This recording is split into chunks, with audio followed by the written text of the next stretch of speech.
2, 3. Yay! Right, see me again down here, please. Right, 1, 2, 3. Yay! Thank you. Right down here, please. There we go, that's more like it. Everybody, come down here for me, please. Come up again, Davey. That's it. Right, everybody in this one here, please. Thank you. And again, up in here for me, please. Give me your name and title for 11. And I Sarwar, leader of the Scottish Labour Party. Just your immediate reaction to that. Were you expecting that result?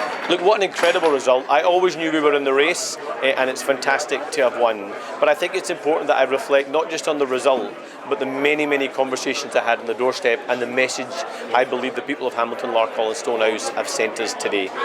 And that message is, I think, a few things.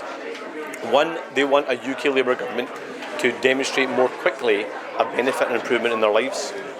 Second, they've had enough of the SNP government and they want a change after 18 years where they feel as if everything has been broken by them.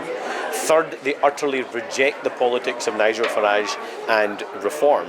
And so what the people of Hamilton, Larkhall and Stonehouse have done today is lay the first stone in that path to electing a Scottish Labour government next year. And the narrative around this election was there's a real chance that Scottish Labour could come third because of the decisions that have been made in Westminster. You could have been impacted by that UK Labour government. What does that result here today say about where Scottish Labour is going for next year's election? Well, I think the people need to change the script because we have proven the pollsters wrong, we have proven the commentators wrong, we've proven the bookies wrong, and we've proven John Swinney and so many others wrong too when John Swinney was pretending that this was a two-horse race between him and reform. And what does it say about a government that's been in power for 18 years and all it has to offer in a campaign is vote SNP to stop Farage when Farage could never win here and he can't win across the country. I'm going to focus on what matters to people here, making sure Labour government delivers for them, changing the government here in Scotland and electing a Scottish Labour government. Just a word about the candidate. There was some criticism levelled at Davy Russell about his seeming inability to deal with the media. What do you make of that in terms of now the result that we've got today? Well, he has been a fantastic candidate, a phenomenal candidate, a well-known local candidate, and that's been vindicated by the result today. And I think there has been an element of classism and elitism in terms of how people have spoken of him. I don't mean that more broadly. I think it's very fair for people to ask questions and for him to speak to journalists, which he has done on numerous occasions. But there has been that kind of air around the media narrative around him. But actually, I think that's only made him more appealing to his local community because you've got to remember, he's never been a politician. I don't mean that in a disparaging way. He's never been a politician. He's doing this because he believes in his community, wants to deliver for his community, and his community have backed him. One of the overriding messages that we've seen in this by-election has been the rise of reform. They came incredibly close to second place here for the SNP. What does that say about where Scottish politics is in the election? Well, there is an element of division and poison from reform, but I think it's also important to stress that there are many people who feel tempted by reform because they have very legitimate concerns about what's happening in their lives. They don't feel as if government works for them, they don't feel like the economy works for them, they don't feel like the public services work for them, and therefore they're expressing their frustration in the ballot box by some of them choosing the most disruptive option or being tempted to choose the most disruptive option. The point I'd make here though is, thinking about an election next year, reform can't replace the SNP, but they can help them. And so if you want to get rid of the SNP, the only vehicle to do that is by voting Scottish Labour across the country. Well, of course, the immediate reaction is one of disappointment. We've run an assertive ground campaign, we've worked hard, we had a fantastic candidate in the shape of Katie Loudon. She would have been a great representative for this area. Obviously it's been very difficult circumstances for us because it came on the back of the loss of one of our own, the much loved Christina McKelvie. So yes, of course we're very disappointed.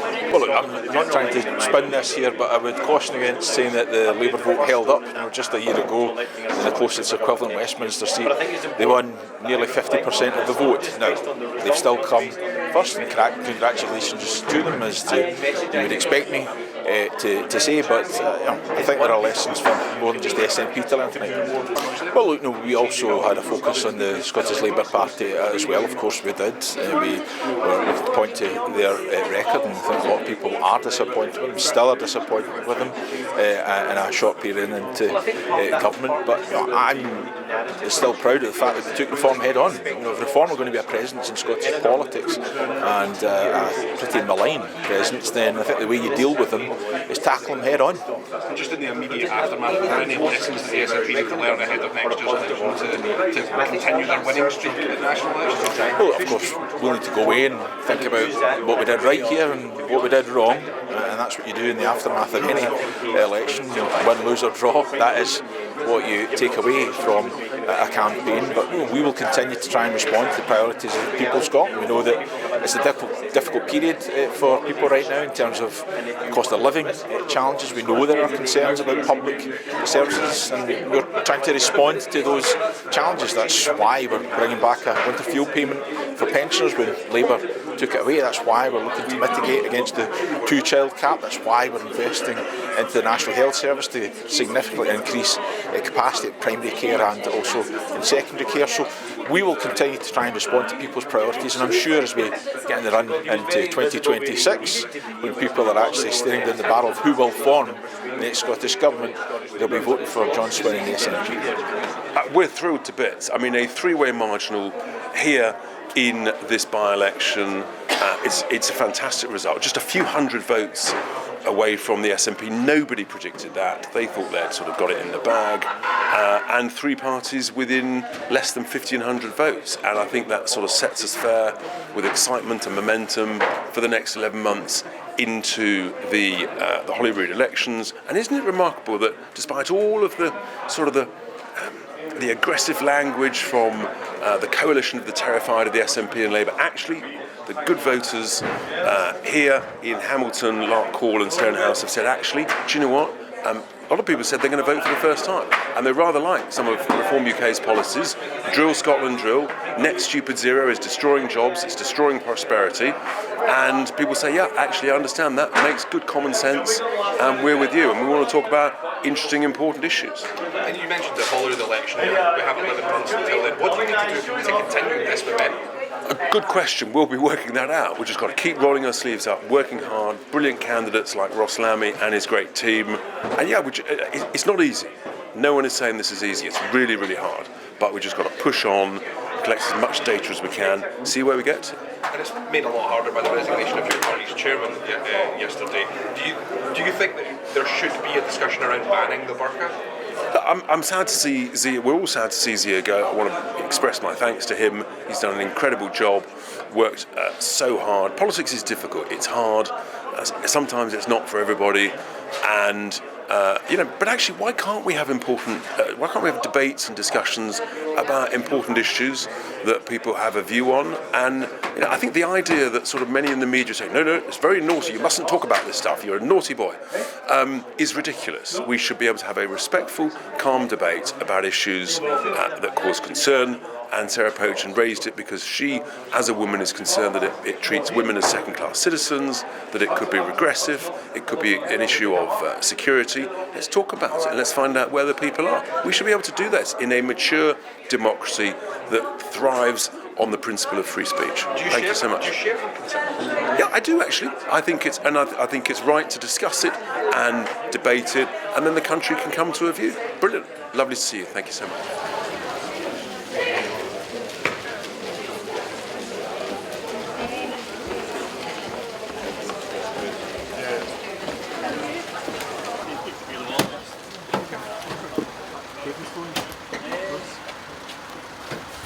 I got a claim.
Colette Bradley, Scottish Socialist Party, 278. Andy Brady, Scottish Family Party, 219. Ross Lambie, Reform UK, 7,088. Katie Loudon, Scottish National Party, 7,957. Janice Mackay, UK Independence Party, 50. Anne McGuinness, Scottish Green Party, 695. Aisha Mia, Scottish Liberal Democrats, 533. Richard Nelson, Scottish Conservative and Unionist Party, 1,621.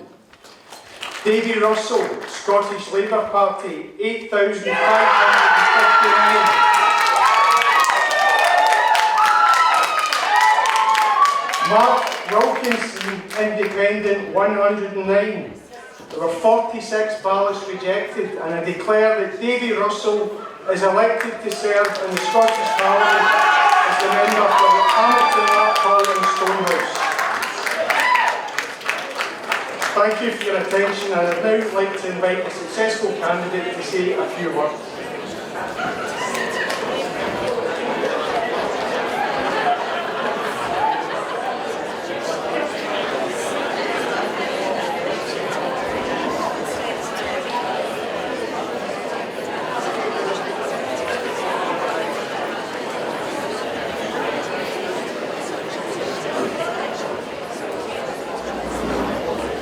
Ladies and gentlemen, I would like to start by thanking the returning officer, all his staff here and across the constituency, and the police for the way the election has been handled.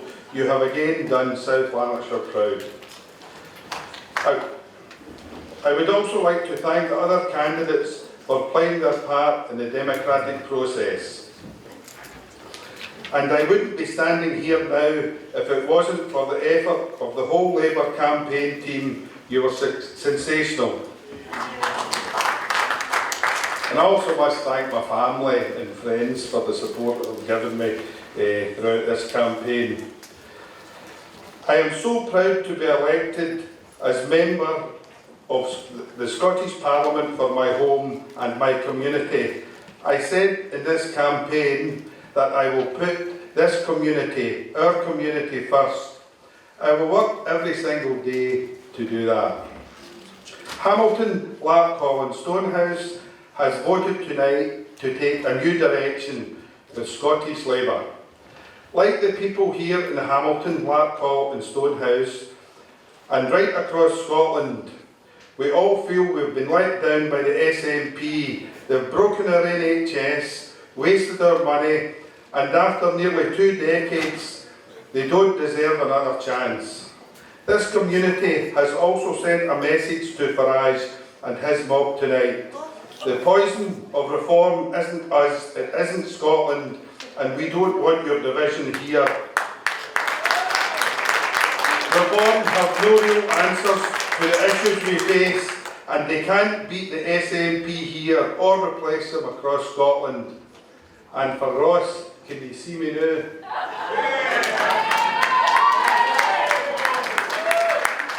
Anna Sarwar and Scottish Labour are ready to fix our NHS and end the SNP's addiction to wasting your money, restore our public services, and only Scottish Labour can beat the SNP across Scotland. The road to a new direction for Scotland in 2026 with Anna Sarwar as First Minister and a Scottish Labour government begins right here. So let's go and win it together. Thank you.